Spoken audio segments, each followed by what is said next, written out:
Caucus ng mga senador at pagpapadala ng summons kay Vice President Sara Duterte ang gusto ng pagulungin ng minorya sa Senado kaugnay ng impeachment trial laban sa Vice. Hindi na rin daw umano kailangan magpatawag ni Pangulong Bongbong Marcos ng special session para rito. At nakatutok si Mav Gonzalez.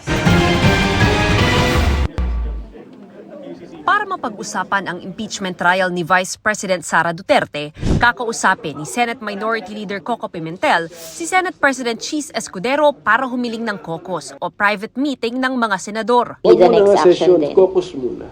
Caucus muna. Then, pakinggan nila ako. Ngayon kung talagang ayaw nila, aminin namin sa taong bayan. It is a legitimate political issue for the people. Aminado naman kami na yung special session, dapat ginusto rin yun ng majority ng quorum.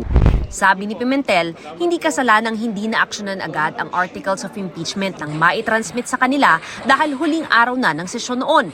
Pero ngayong nasa Senado na yan, dapat mag-convene na ang impeachment court kahit hindi agad para sa paglilitis, kundi para sa pagpapadala ng summons o pagpapatawag sa bise. Sana March na kasi medyo prepared naman si SP na, pinareview na niya rules, so madali naman yung pagka the court is now in session, mag-oath kami, we reaffirm the existing rules. Kung may proposed amendments, kilusan na namin.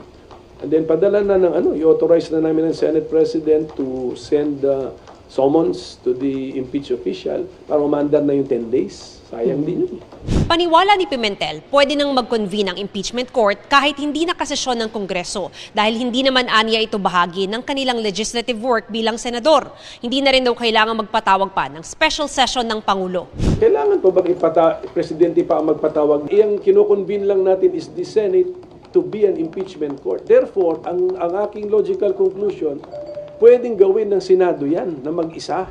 Si Senador Robin Padilla susunod daw sa liderato ng Senado. Bahala ang SP natin mag-desisyon.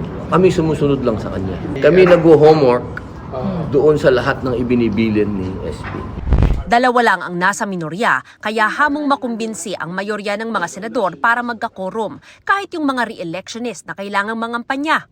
Pagdidiin nila, mahalaga ito dahil tungkol ito sa kaban ng bayan. Importante ang anumang tungkulin ng Senado tulad ng impeachment dahil itong lahat ay nakapaloob po sa konstitusyon. Kaming lahat na nagtatrabaho sa gobyerno ay dapat maging accountable sa inyo, sa mga mamamayan. Isang tabi ang kampanya. Priority ang impeachment.